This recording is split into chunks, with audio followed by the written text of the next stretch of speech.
To begin, I want to highlight some of the things that's been on my mind. During the course of our Thanksgiving dinner, Molly asked the question.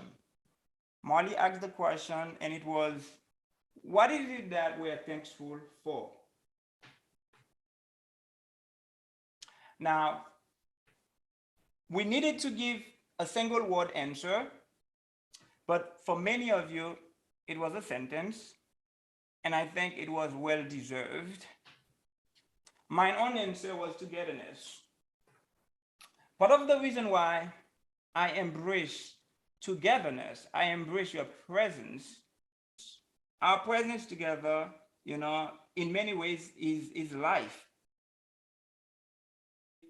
The single commandment that God actually has left for us that we are to continue to commune together. To me, you're contagious to me. So that's why when we were together, mingling together like that, I said to myself, wow, what is this? What a simple thing that we ought to be doing, but yet we can't seem to do it. Something that should be possible has become such an impossibility.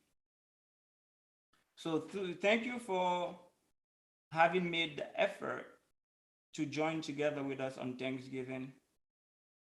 Some of the answers that were given on that day to the question that Molly had asked was friends and family. Somebody said breath of life. Another person said shelter and the grace of God. Those are all the good things that we ought to be thankful for. Towards the end, our dear sister said possibilities. Possibilities. When was the last time you heard this simple answer given to a simple question of what you ought to be thankful for?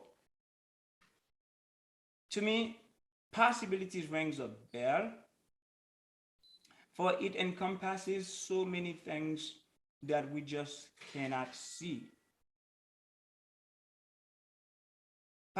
Possibilities, in essence, is actually one of the greatest reasons why we ought to be thankful to God.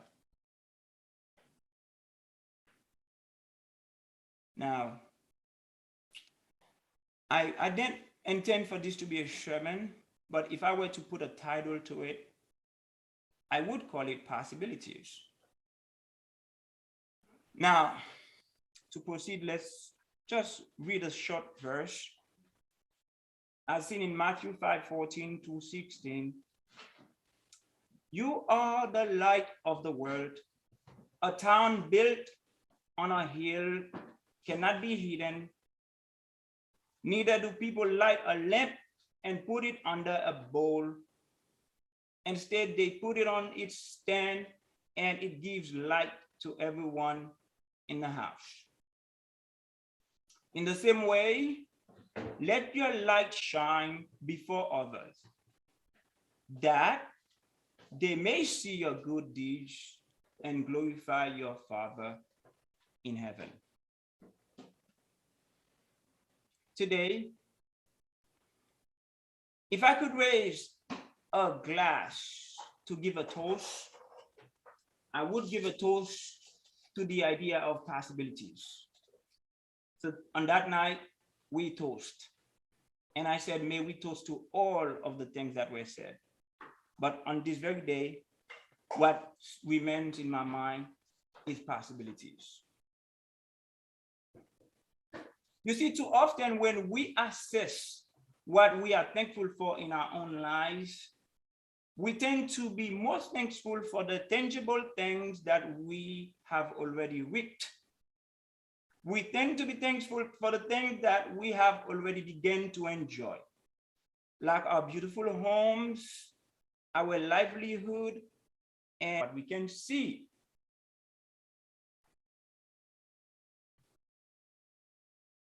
Can we please all agree that very few times we think of what we cannot see, but yet is still possible. Today, I want you to disclose yourself of the small things and for you to think of what is still possible. My brother and my friend Jordan can attest to the fact that he had been hopeful in his decision when he decided to jump from one career to another. I think this is precisely what he spoke of during the last sermon. He spoke of the fact that he hadn't fully seen where he was going.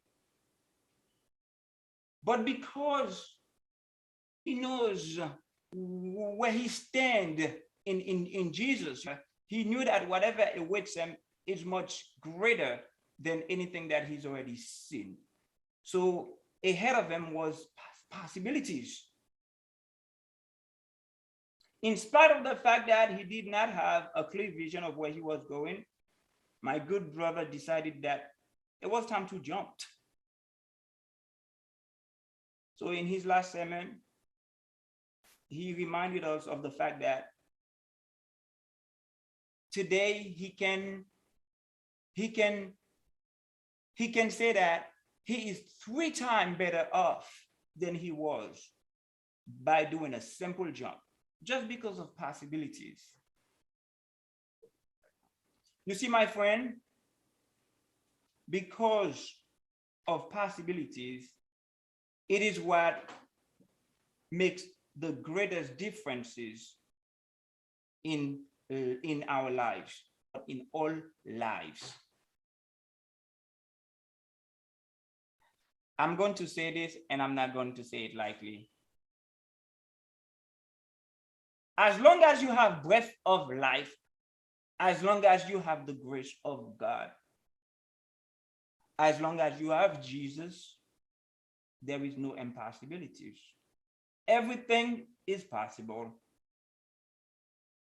Unless you are in the grave, you've actually been put 6 feet down, there is possibility.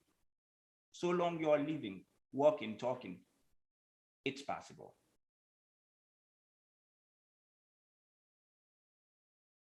Otherwise, when will it ever be possible? When will it ever be possible? When are you going to decide that it's possible? I can actually get it done. The only thing that you lack, my friend, is courage. It's drive, determination, and faith. Faith. F-A-I-T-H. Faith. That is what we lack. Isn't it true that the Word of God instructs us that if we have enough faith as a mustard seed, we can move mountains? Isn't it true that Jesus proclaimed that we would be doing so much more than he had accomplished? Brother Gregory said so eloquently in the Master's Key and the Master's Mind sermon that we're special. We're not simple, but rather carefully engineered and skillfully crafted in the image of the Creator. With his own bare hands, he created the man.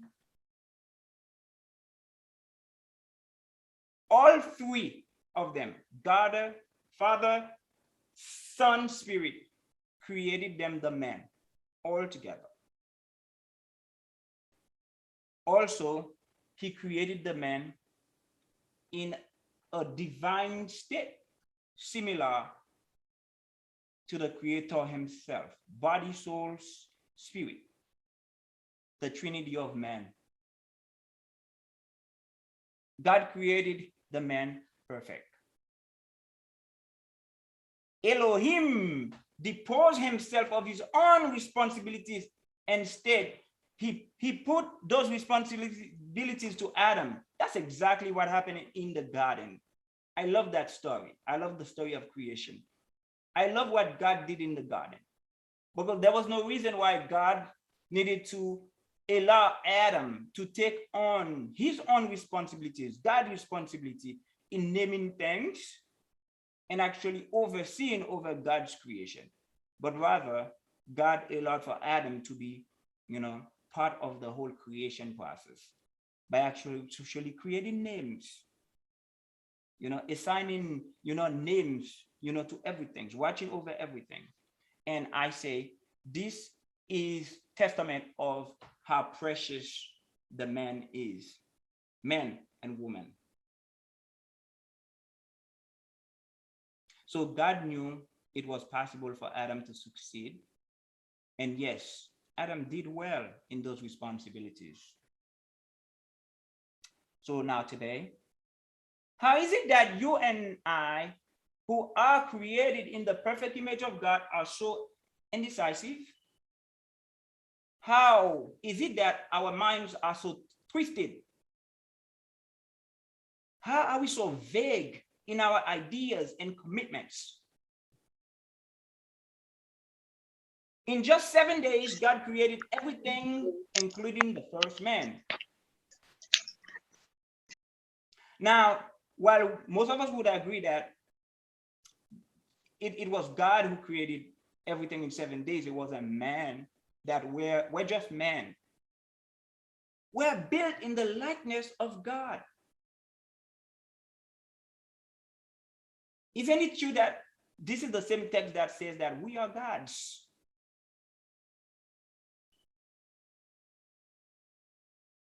We have the mind of God in our own bare hands. It's all over the place. It's quoted by presidents. We learn it in school. Our parents teach us the mind of God from the time we are being raised in their hands. Why must it take us a decades to make up our minds on things that can be consequential to our short lives, when God created the entire thing in 7 days? Are you not convinced that you are actually all the things that Jesus Christ said? That you can do so much more.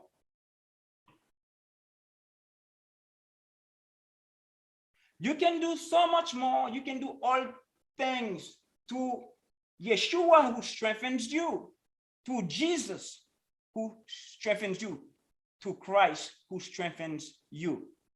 Why is it that we say that we can do all things, yet we stall by an impossible mind?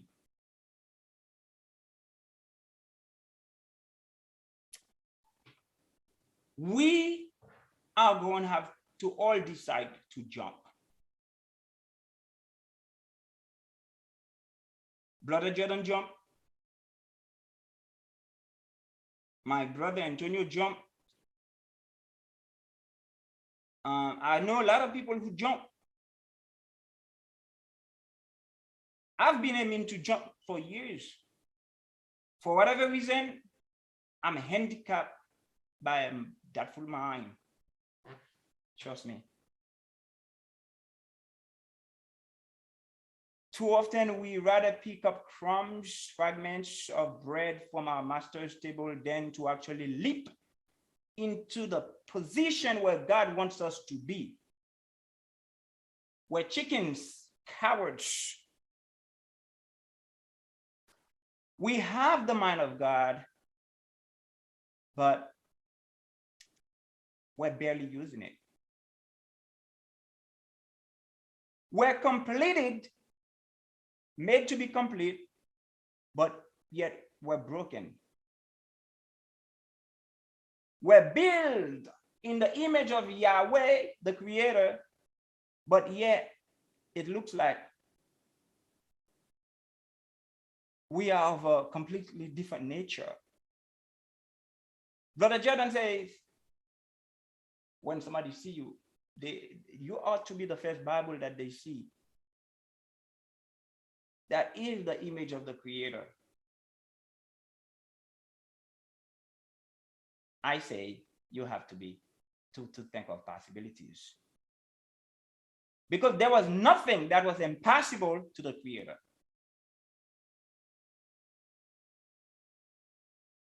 Today, we are much more capable than we are allowing ourselves to take credit for. I certainly agree that there is no room for a child of God to be boasting. Yet, Jesus allows us to boast in what he says is possible for you. You need a better time to boast in God's goodness to you. This is precisely how folks will be enlightened about the power of the living God. How is it that folks are going to know about God if you don't present that God to them? His goodness, his possibilities. So today I'm going to use an old English term that is no longer used. Disclose yourselves of your doubts.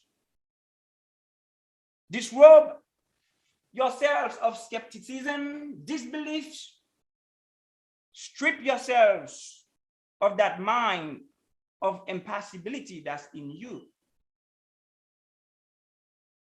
And let our mind be skewed to what is possible, what is still possible in our lives. You know, my wife, I will say, is a true anchor. Because too often, you know, I am kind of like bound by doubts. As strong as I might seem, as productive as I might seem to be in so many areas, because I be doing 1,000 things and I get them done 90% to 95% with accuracy.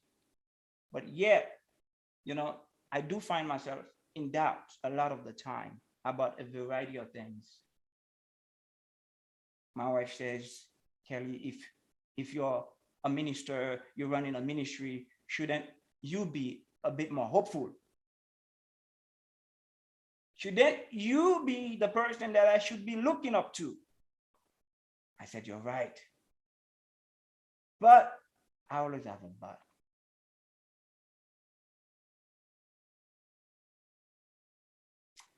Folks, if we are going to be of God, we cannot live in doubt. We cannot call ourselves complete if we are constantly broken.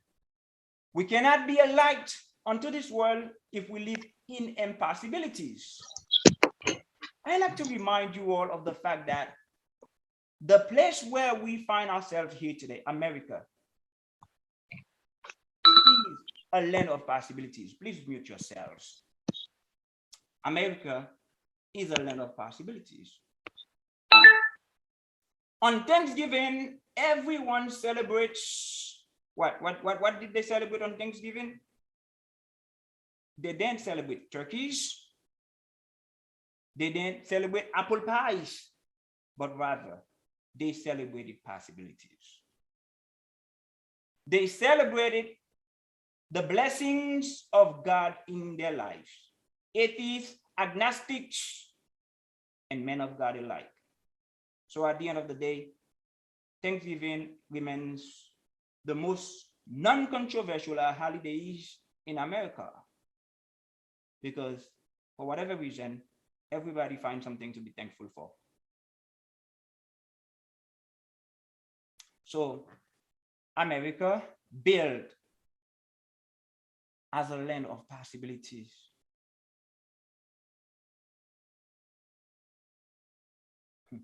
Remains by far the most prosperous land on earth. Folks in America live plentifully in abundance as compared to every other country in the world.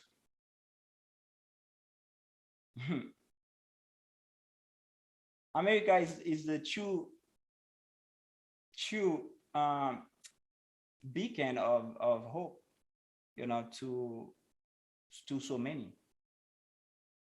In fact, um, Ronald Reagan said, um, America is and will always be a shining city on a hill.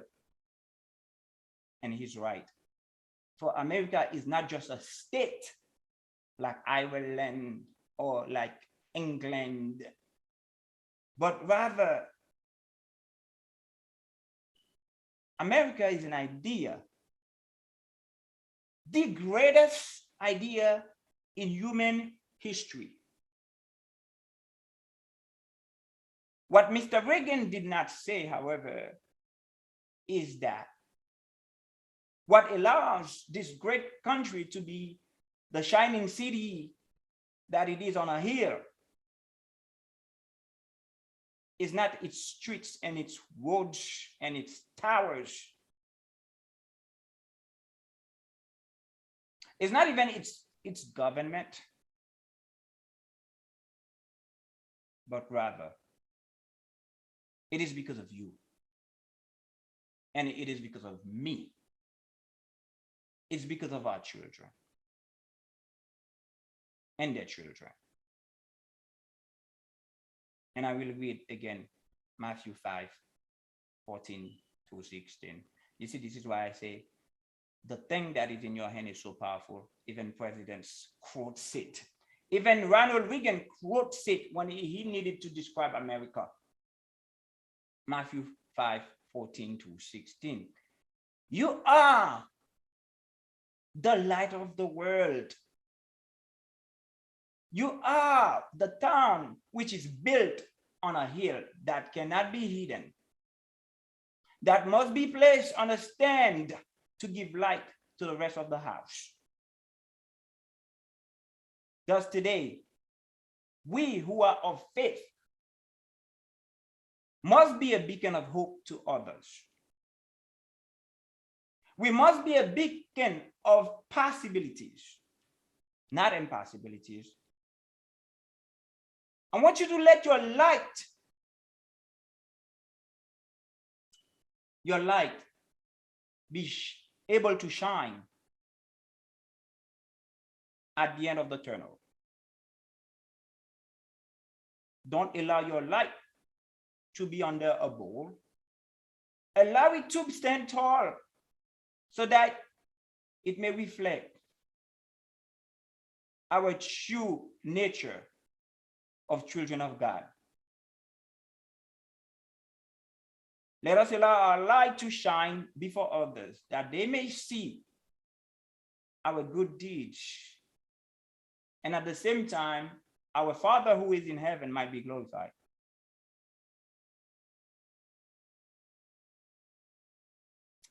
I want you to not think lowly, but rather I want you to think plentifully. I remember when I first moved in with my wife 11 years ago, for the first few weeks, I lived in sadness because, here I am in a one-bedroom apartment, which I felt was a bit too big for me. I'm like, wait a minute, how could I be here? When I left my siblings together with my mother, yeah, I mean, don't even want to go there. I just could not embrace the idea. Even today, sometime, I allow myself to think that, I should not rejoice too much in what I've been given, but yet I seek for more. How could the two work together? So inside of me, I know that God create me to be plentiful. Because if I'm not plentiful, how could I be good to others? I mean, I guess you could be poor with others who are poor. I guess in your in where if you live a meager and poor life where you don't have anything, I guess you could be poor with others.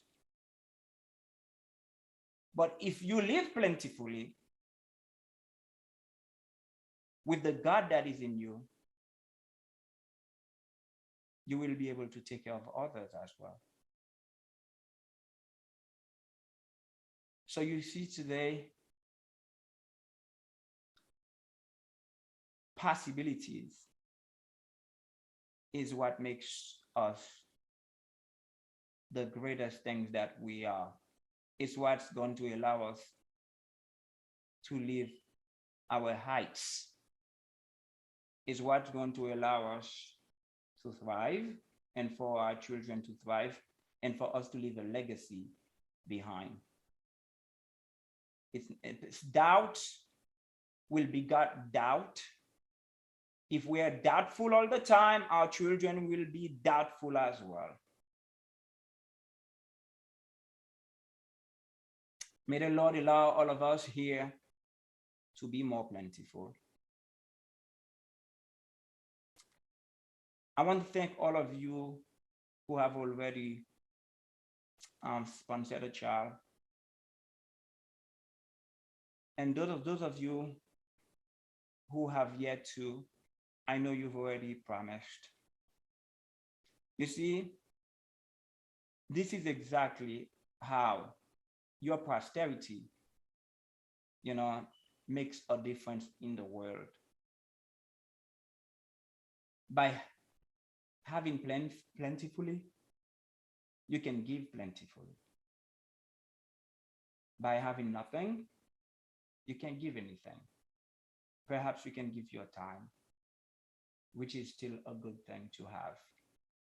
Actually, time is money, like they say. But you see, this is precisely where we are. Time. I embrace the idea of being able to meet together, but yet, if you live in poverty, you will never be able to enjoy enough time. You will never be able to enjoy time together with your family, with your loved ones. Holidays will pass you by. The people who are not doing well in this country work so much harder physically than those who are doing very well. And part of it is not because we are incapable, but rather because we don't think of what is possible. Robert Kiyosaki, in his book, Rich Dad Poor Dad, says it very well. We all should read that book. The advice that your rich dad gives you allows you to live like a true son of God. May the good Lord bless you. May the good Lord remain with you. Enjoy the rest of your day. Please put some of these words into practice as I will attempt to do the same.